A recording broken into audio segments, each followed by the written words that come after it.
Has there been a person in your life that provided support in a challenging season? I'm your host, Danielle Zapchenk, and thanks so much for listening to the Parable Podcast. We are collaborating again with the Baton Pass. If you haven't heard about the Baton Pass before, they exist to empower overcomers to share their stories in a powerful way that brings hope, healing, and radical restoration. This mission really connects to what the Parable Podcast is all about, is that our stories matter. And for the past few years, I've hosted some of their events. I'm on their leadership team, and I have seen the impact of what is happening in the hearts of so many women. Today, we are going to dive into where courage meets connection with the Baton Pass hospitality coordinator in Chicago, Julie Thomas, who shares about what happened after the diagnosis shook her world. I would text her at crazy hours. I think it helped that she was along there in my faith journey too. I came to faith after I was diagnosed, but having someone that went through this to answer some questions I had and lean on through some of those questions, I immediately asked Kelly, I want to pass that baton on. Like, how can I help? How can I help? I want to be there. I want to be somebody's Susan. Here's my conversation with Julie Thomas.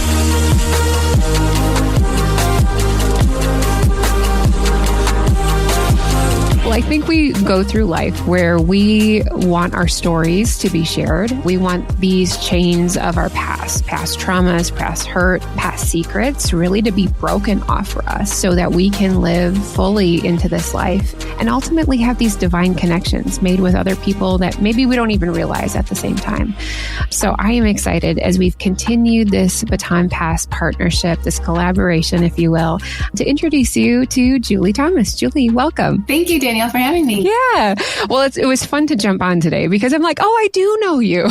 I know you by Julie, but I had no idea what your last name was. So just grateful to have a chat today and get to learn a little bit more about you. Julie, what would you say is the season of life that you're in? We do this a lot at the Baton Pass, just kind of like checking in with ourselves. Where are you today? I am in the, fresh wind spirit. I am living life and enjoying every day and making sure every day we're creating a memory. Yeah. Always looking at somebody and smiling at them because maybe they started the day off a little bit hard. So just giving them that little bit of extra sunshine in their day because believe me, I have gone through a storm and I've appreciated any little bit of sunshine anyone would give me. Do you feel like you've always had that graciousness about you, or is that something that was learned over time? Honestly, people I've come into contact with, haven't seen them in years on the work side. They always said that I would always smile. So I guess I've always had it. I think that's sometimes hard for us to wrap our minds around because that's just what we do. And sometimes I think, well, doesn't everybody do that? Or I don't think that's very special, but I think that's a great mindset to have. And even that with ourselves, right? We walk through life and we're like, oh, I feel so overwhelmed. And just to give us our own graciousness is super helpful. Julie, in a few days, you are about to head to Mexico with your husband. First time out of the country without your children. That's exciting. How are you feeling? Anxious. Okay. I know they're fine. They're going to be fine. Yeah. But yeah, I don't know. I'm probably like my mom because she never took vacations without me and my sister either. And I'm just like, yeah, why do I need to? Yeah. But I'm sure it'll be good for me and my husband too. Do you feel like you guys, some couples are like, oh, we have date night scheduled every week, every month. And I'm like, that sounds amazing. But I feel like sometimes we neglect that just because we're living life. How about you guys? Is that easy? Is that a challenge? I know this is a luxury for sure. I have amazing parents. And my mom has always made an effort for both me and my sister to give us that with our husbands. A date night. So we're usually good at that. I'd have to say, having COVID 2 years ago, I still can't smell or taste. So I'm not anxious to go out to eat because I can't taste it anyways. So I need to find other date night things. Oh my goodness. Julie, why don't you tell us a little bit about, your first experience that you've ever had with the Baton Pass? I think you're connected with Kelly, the founder, because of Mission Church. Is that correct? Correct. Did you just get involved because you heard about it through the grapevine? They're like, oh, there's an event. That sounds great. I had no idea what Baton Pass was. I was actually invited by a gal who's very much involved with Baton Pass, Susan Maloney, who invited me and said, I think this would be great to come and check out the topics and such. And someone who's so outgoing, was actually very nervous going to a place knowing there's 100 women there. And I only know Susan. I got to look for her. Yes. But it was the best night that I needed right at that time. It was amazing. I think you tapped into a part for any of us, women specifically, walking into a room of women that maybe you don't even know. And you're like, what am I going to? That's scary. Why do you think that is? I mean, I don't like the unknown, someone being so outgoing and the speaker in my, at work and everything else I sat in the car and I was like, oh, when do I go in? Should I go in now? I'm watching all these people go in, this is bizarre. Just go. Yeah. Well, I think there's that tension of how we lead our everyday lives. You're right. We know what we have to do in our job, who we work with. We understand our families. But now to walk in and we don't know these other women. Do we have to be vulnerable? Because if you're not at a place to do that, and sometimes you feel well, these ladies are strangers. And, for me, I think about well, will I be accepted? Am I good enough in this space? Is my story big enough or is it too small? Those are the things that we tell ourselves. So I appreciate you walking through, I was sitting in my car and second guessing, walking in. And not knowing what the events are, right? I just knew that, and I trusted the person who was inviting me, that this was the right place for me, but not the complete unknown. It's scary. What would be your encouragement now, being on the other side? You've helped with multiple different events since then. What would be your encouragement to the woman that's sitting in her car or just about to press the button to click the ticket to go? Why come? Because you will continue to keep coming back. Get out of that car, buy that ticket to come, because every event is so different. The women that I've met at the events or listened to speaking at them have impacted my life so much. And maybe they don't know that, maybe they do know that, but I've tried to share that and thank people for their time, because it is life-changing, let me tell you. I think that's why Kelly and the Baton Pass and this podcast connect so much. It is truly about our stories. Sometimes we wonder, does it matter? And it really does. And even just hearing stories, and maybe in that moment, you're not recognizing okay, thank you for sharing. And then later on, something happens that you're wow, I'm reminded of what this woman was sharing so that I could now understand where I am. It's it is the passing of the baton, if you will. So Julie, I would love for you to kind of share with us one of your parable stories and where you found yourself. So I think it was 2 years ago now. My goodness, I can't believe it's been 2 years ago now. I was 41 and went for my first mammogram and found out I had breast cancer. So I believe that has been the most impactful story ever in my life. And it has truly transformed me to who I am today, to who I have in my life today, and my overall faith journey. Just at so many points in my life that moment changed me forever. When you say it's that initial shock. I recently I've gone through two, but my mom recently had cancer, and you don't know what's going to happen with the mammogram. They're oh, we'll just send you the scans and we'll let you know. And you just kind of think of this is a routine thing. We're just going about our lives. You're in your 40s. I'm in my 40s as well.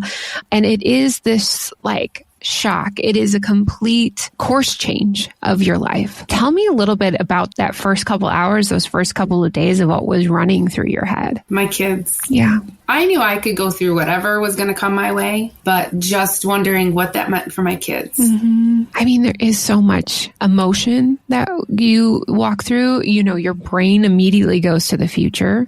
You think about all of the stuff that you didn't know you needed to know in the cancer journey. There's a lot of words, a lot of information, a lot of appointments, and a lot of decisions to make. So it is in that space so overwhelming. You said this kind of transformed you. Now looking back on it, what was that process like? I mean, nobody was yes, I hope to be transformed in my life, and I hope it's through cancer. What was that like for you? I think it's just relationship changing. So I don't know even know how I put it out there to let people know at church that I was diagnosed and a gal had reached out to me. that she was a breast cancer survivor. And I really latched onto that because I'll tell you, someone who has went through the cancer journey, as much as I love my family, my friends, and their support, there's nothing like having someone who went through it be alongside you because they understand the questions, the fears, just the everything that you're going through. They went through it. Yeah, I think that is so helpful. I think when we think of the Baton Pass, like when we think about the people on the track, as you can tell, I'm not a huge sports person. So, like when they pass that baton, you're hoping that they grab that. And I think so many of us are at these moments of quiet desperation in our life that we're just searching, like, whose baton can I grab? Because it just is too much. Tell me a little bit about how just having that one person to grab onto, like, really helped you in your faith. It helps you kind of center yourself to be able to navigate this throughout the next year or two. I feel like I bombarded her so much. I would text her at crazy hours. I think it helped that she was along there in my faith journey too. I came to faith after I was diagnosed. She was there with me as well.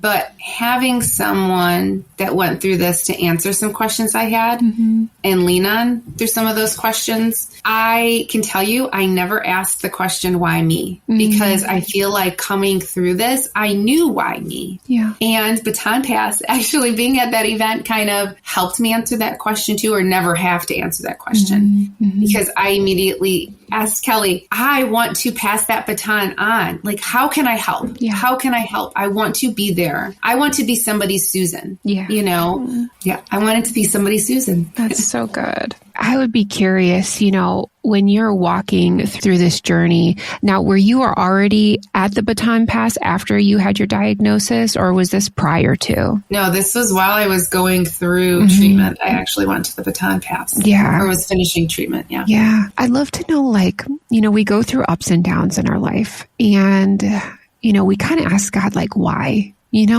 Like, why did this have to happen? I'm in my 40s. I'm young. Okay. I'm young. I have these kids in my life. And even whether or not you guys had a history of breast cancer in your family, it's still like, I don't understand the point of this. Can you talk to me a little bit about any frustrations, which I'm sure you had, that just kept coming up, and it was you just had to mull over in your mind and work through those? Like I said, I don't know if I necessarily said, why me? But I had a lot of moments like, show me it's going to be okay. Because my biggest fear was leaving my two young boys. Yeah. They need their mom. I have a fabulous husband and fabulous support, but they need their mom. So it was more saying, show me I'm going to be okay. So it was leaning on Susan, who would send me passages to read and to lean on. But it was, don't lean in on your own interpretations, because I would say, oh, this is going to happen, and I'm reading too much into it. And it was like, no, don't lean. Trust me. I've already been there. We're going to get through it. We already, right? He already had this plan written out for me, but I needed to go through it to learn to grow in my, like I said, to grow in my relationships. Me and my husband, we've had our ups and downs. Maybe we were in a down spot at that moment, but our marriage, our relationship, oh my goodness, got stronger. Sometimes I tease and I say, I don't know why I chose you as my husband, or why you were chosen as my husband. It's not for your brains, it's not for your money. Oh my gosh. This is going in a whole nother direction, Danielle. That's okay. But it was because of all of them people. He was the right person to support me through this. Yeah. So that's why. He was the right partner. Yeah, you kind of wonder sometimes in a married relationship, we grow and change as humans. So you kind of look over and you're like, okay. But God's just like, I am above all things. And these are these moments of our lives when you realize, okay, He has, set things in place so that we get the support that we need, that somebody loves us in the ways that we need to be loved. And it's just there. I would be curious, Julie, when did Jesus become more than just a name to you? Did you grow up in the faith? Was this new to you? Because out of this, did Jesus kind of come into the picture? So I grew up Catholic, which maybe some folks can relate to, that it's what does that mean? You know, you go to church on holidays and you say, you know, the Our Father and such. So not really, right? I didn't have a relationship with him until during COVID, I started watching the services online through Mission. And finally, I think again in 2001, that summer, I was like, okay, grab up the family. You know, my friend from high school goes to Mission and she'd always invite. And I'm like, yeah, we'll get there. And we went and we haven't stopped since. And again, all in the timing. So we went the summer of 2021. I decided I'm signing my husband up for Alpha.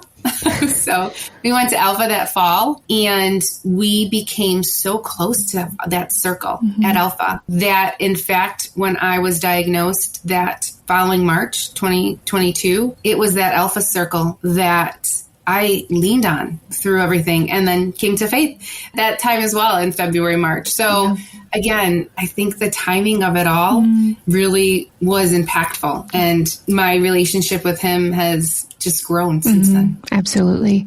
While you were going through treatment, you have so many different appointments, you meet so many doctors and so many people.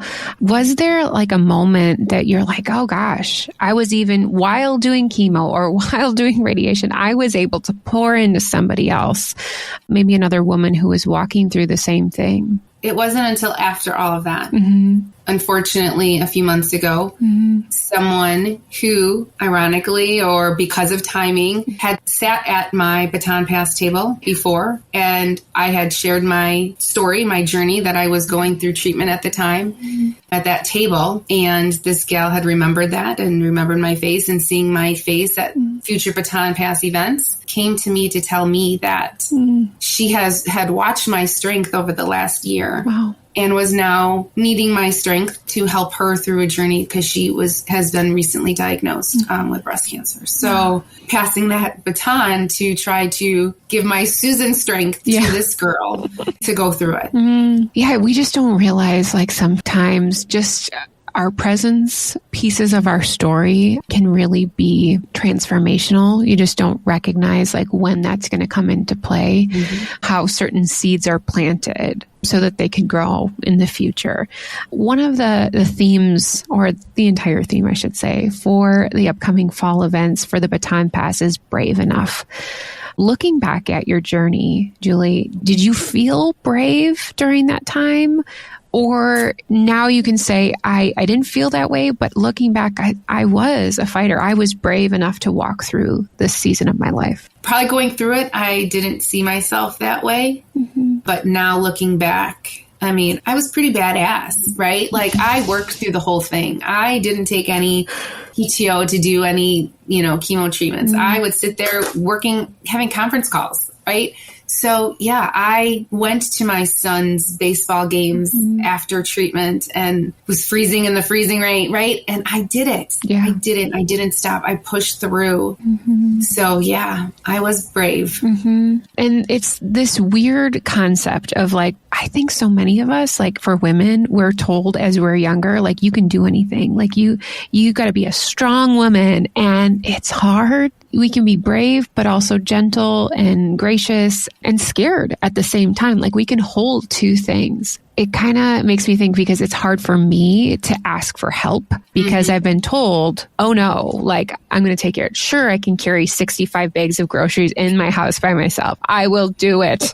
Yeah. So I can see myself, if I ever had to walk through that situation, how I see myself now, I would be doing that. But I think also brave is asking for help like you did with Susan. Brave is also being present and just saying, I'm relying on you, God, because ultimately we aren't in control. It's hard.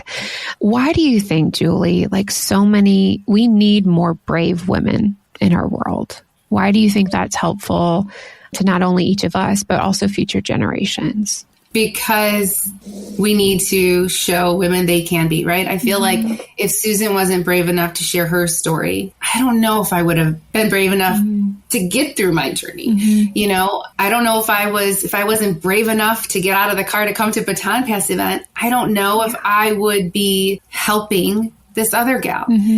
Maybe someone's not going to relate to my breast cancer story, right? And I hope, right? I don't want to hope that on anybody, but maybe they need to be brave enough just to share their story, because a little bit of it could help somebody else. Mm-hmm. What would you say is something you still need courage for in your life? I mean, you've gone through all of this, but now as you continue to walk through, I mean, we're still going to have like anxious parts of our life, scary moments, questions like, is our diagnosis coming back? What's something that you need courage for these days? That last part, right? Knowing that my story is never going to be the same exact as somebody else's. Mm-hmm. I'm in support groups too, but when another movie star passes away of a reoccurrence, you're like, oh no, is that going to be me? Yeah. Having the courage to know we are different. Our stories are not completely the same. Yeah. Our diagnoses are not completely the same. So courage just to know I'll be okay.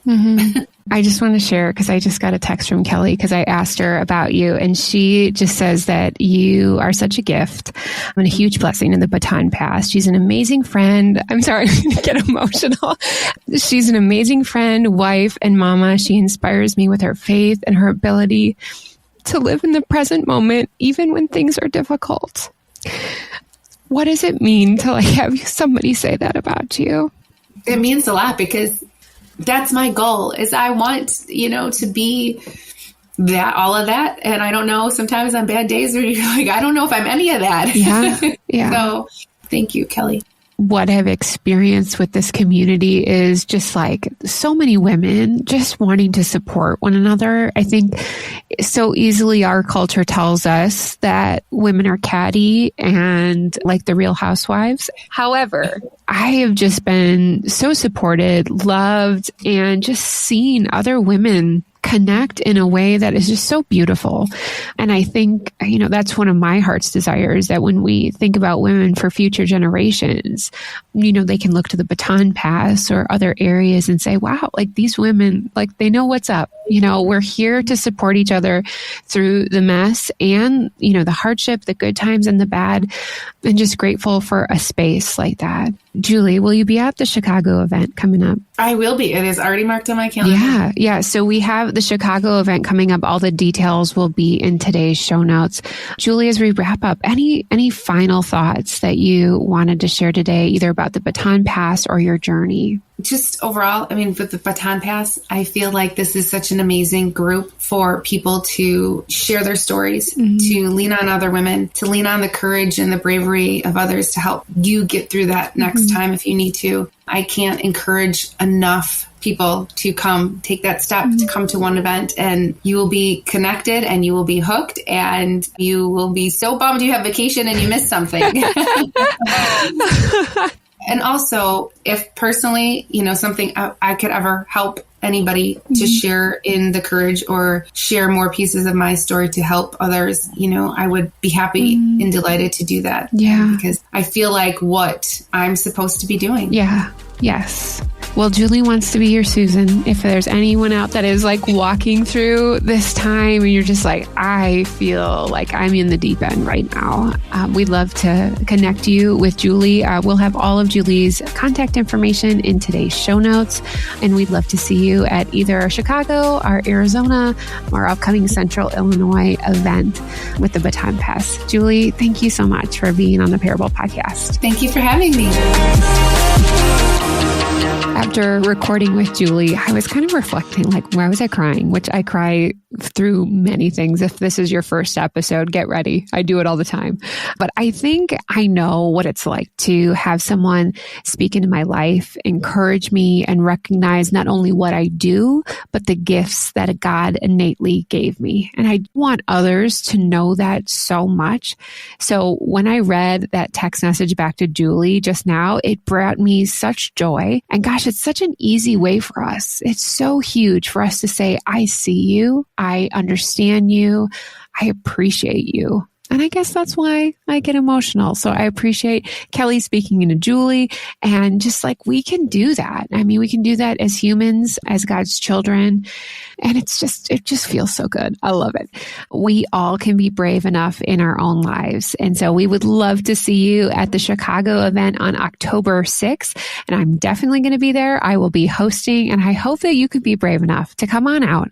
You already know me. You already know Julie. So grab those tickets today. They do end end up selling out, and we are going to have an amazing time together. To connect with Julie or the Baton Pass, simply visit DanielleZapchenk.com for details. And here are 2 reflection questions from our time with Julie today. Number 1. How can you choose bravery today? Maybe that's by sharing your story with a friend, acknowledging certain aspects that you need to change. Maybe it's making a tough decision. You get to decide. How can you be brave today? Number 2, I'd love for you to reflect on someone who maybe looking back, you can realize now that was your Susan, right? When you needed them the most, they were there to pass the baton to you in your time of need, in your time of struggle. And either you can just reflect on that and also just thank God for that person. And if they're still around and you're still connected, just thank them too. If you're looking for more information on the Baton Pass, or you want to hear more stories like this from some of the women, we have a whole list available in the show notes and also a playlist on YouTube, and we'd love for you to go check it out. Also, we couldn't forget my husband, Eric, for his editing skills on this episode. That's going to do it for today. I'm grateful that you took the time to spend it with me. Remember, your parable showcases how God connects us so that we can have courage. We'll see you back again next week on the Parable Podcast.